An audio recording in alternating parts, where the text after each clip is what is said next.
Football is finally back in Columbus. And a former national championship football player at The Ohio State University was fatally shot in New Orleans. These stories and so much more coming your way now on the latest edition of Buckeye TV News.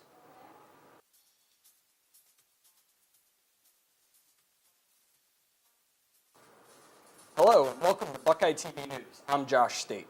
And I'm Alea Sheldon. Thanks for joining us. Today we'll be bringing you up to date on the latest local band breaking out, a huge soccer game in the Horseshoe, and dogs doing what dogs do best, making people smile. But first, here's today's top story.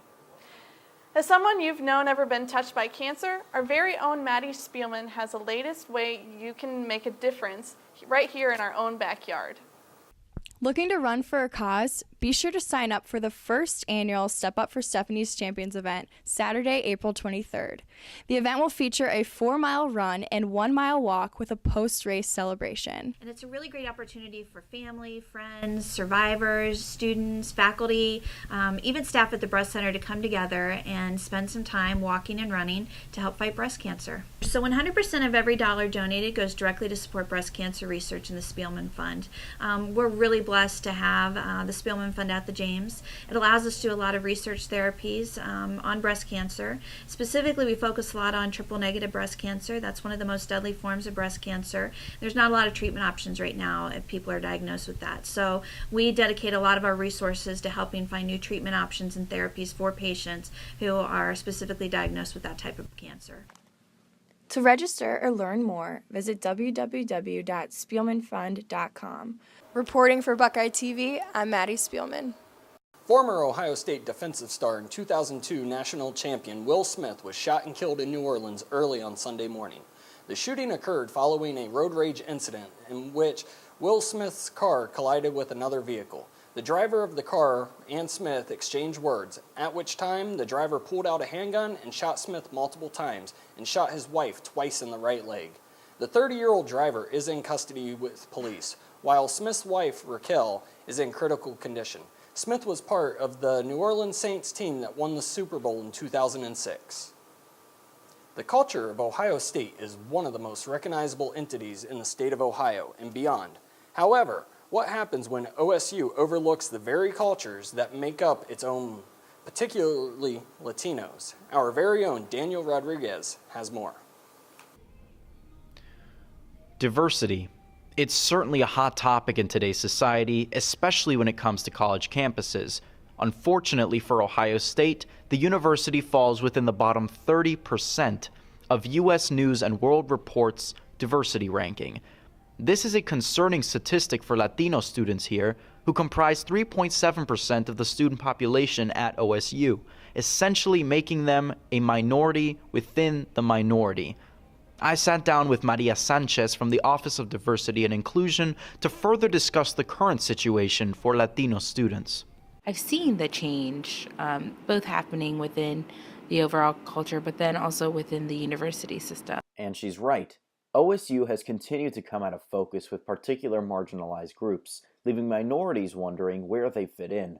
This mitigation of diverse viewpoints and opinions has caused many students to ask questions, something that Maria has seen firsthand.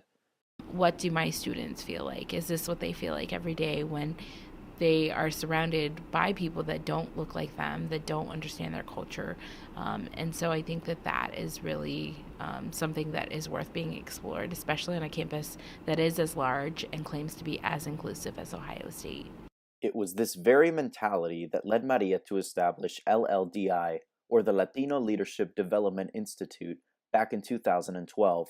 This first-year leadership program within the Office of Diversity and Inclusion focuses on providing a voice for Latinos, and it empowers them to be heard in a safe space, allowing for growth, both personally and for the community. A lot of the dominant narrative within the Latino community here at Ohio State is pretty much if you're not out there fighting for immigrant rights, if you're not out there sort of being engaged in protesting sort of all these microaggressions and all these things that the university is doing right or wrong, then you are not, in it for the long haul. In spite of this, she believes that there are better ways to go about creating more meaningful change for the minority community. Yes, protests might draw more attention, but It is programs like LLDI that have a greater ability to cultivate young minds and to provide the foundation for a more stable future for Latinos and for the community at large. I think a lot of college happens, yes, inside the classroom, but there's so much learning that can take place outside of the classroom through such structured programs just like LLDI. Clearly, there is still much left for us to learn. Unidos somos poderosos. Together we are powerful. All of us. And it seems as though that is the stance that the country and the university must take in order for us to move forward and to truly begin to value once again that which makes us valuable, our differences. 3.7% can be a powerful number, and it's people like Maria Sanchez who are fighting to make sure that it receives the influence that it so rightly deserves. Reporting for Buckeye TV, I'm Daniel Rodriguez.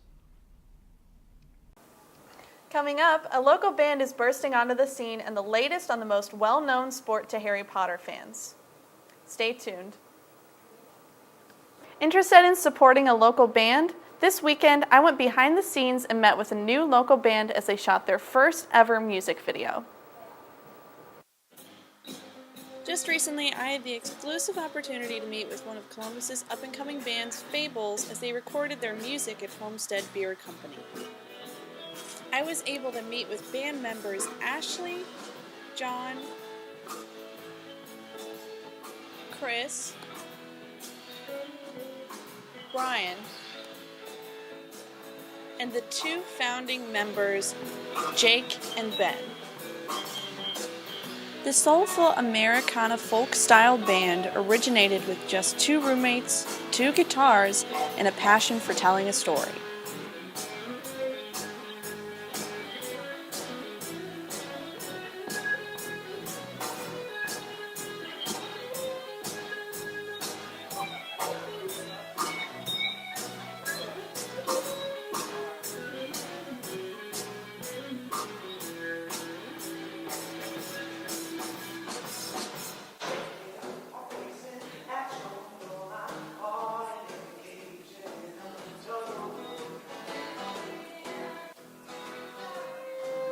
Here's the man who helped coordinate everything and so happens to be the head brewer at Homestead.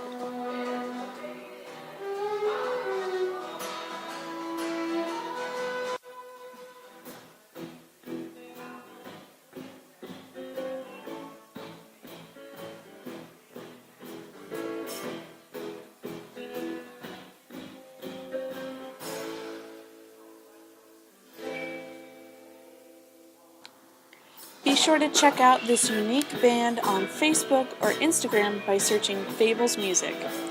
I'm Alea Sheldon with Buckeye TV News. This past weekend, Ohio State's Quidditch Club team traveled to South Carolina to compete in the national tournament. Here's Natasha Pascal with the story. 60 Quidditch teams from across the nation gathered in Columbia, South Carolina to play for the championship title, including some of our very own Buckeyes. The sport was founded 10 years ago when some college students were bored of ultimate frisbee. So they constructed some hoops, jumped on brooms from the dorm supply closet, and tied capes around their necks. As the sport grew in popularity, players lost the capes, learned how to tackle, and developed rules and regulations. Ohio State founded their very own Quidditch team back in 2008, and it has only expanded since then. Back in 2014, the team made it to the Elite Eight, a pretty big deal for a Midwest team. After defeating Richmond and keeping Texas A&M at bay, sadly Ohio State did not make it to the second day of bracket play. If you want to get involved, look for their booth at next year's Involvement Fair. I'm Natasha Pascal with Buckeye TV. Coming up next, two of the world's biggest soccer clubs are making their way to Ohio Stadium, and Twitter landed a huge National Football League deal. Maddie Spielman is breaking it all down when we come back.